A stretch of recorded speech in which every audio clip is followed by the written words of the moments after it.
நீண்ட நாட்களாக ஒரு விஷயம் நிறைவேறாமல் தள்ளி போய்க் கொண்டே இருக்கிறதா? கவலைப்படாதீர்கள். வேண்டியதை அப்படியே கொடுக்கும் உங்கள் அப்பன் முருகன் இன்று உங்கள் கதவை தட்டுகிறார்.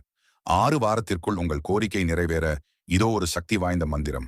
உங்களுக்கு நம்பிக்கை இருந்தால் மட்டும் வேலுண்டு வினை இல்லை என்று கமெண்ட் செய்யுங்கள். முருகன் உங்கள் கோரிக்கையை நிச்சயம் நிறைவேற்றுவார். அதிகாலை 4 மணி முதல் 5:30 மணி வரை தேவர்கள் உலாவும் நேரம். இந்த நேரத்தில் நீங்கள் வைக்கும் கோரிக்கை நேரடியாக முருகனின் செவிகளில் விழும். தூக்கத்தை ஒரு 41 நாட்கள் தியாகம் செய்ய தயார் என்றால் உங்கள் தலையெழுத்தே மாறும். அதிகாலை நீராடி பூஜை அறையில் 6 அகல் விளக்கு ஏற்றுங்கள். ஒவ்வொரு தீபத்தின் கீழும் ₹1 நாணயம் வைத்து ஏற்ற வேண்டும். இந்த நாணயத்தை 6 வாரம் பின் என்ன செய்ய வேண்டும் என்று தெரிந்து கொள்ள கமெண்டில் கேளுங்கள். முருகனின் படத்திற்கு முன் அமர்ந்து ஒரு செம்பில் சுத்தமான நீர் வைத்துக் கொள்ளுங்கள். பிறகு ஓம் ரீம் வசியமான் சரவணபவ ருண விமோசனனே போற்றி.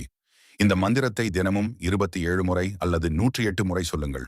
இந்த நேரத்தில் உங்கள் ஆழ்மனம் மிக தெளிவாக இருக்கும். நீங்கள் எதை ஆழமாக வேண்டுகிறீர்களோ அதை அந்த பிரபஞ்சமும் முருகனும் இணைந்து உங்களுக்கு கொடுப்பார்கள். தீராத நோய், பணக்கஷ்டம், குடும்ப பிரச்சனை என எதுவாக இருந்தாலும் 6 வாரத்திற்குள் வழி பிறக்கும்.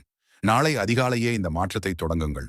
உங்கள் வேண்டுதல் நிறைவேற ஓம் முருகா என்று கமெண்ட் செய்துவிட்டு இந்த வீடியோவை உங்கள் நண்பர்களுக்கு பகிருங்கள்.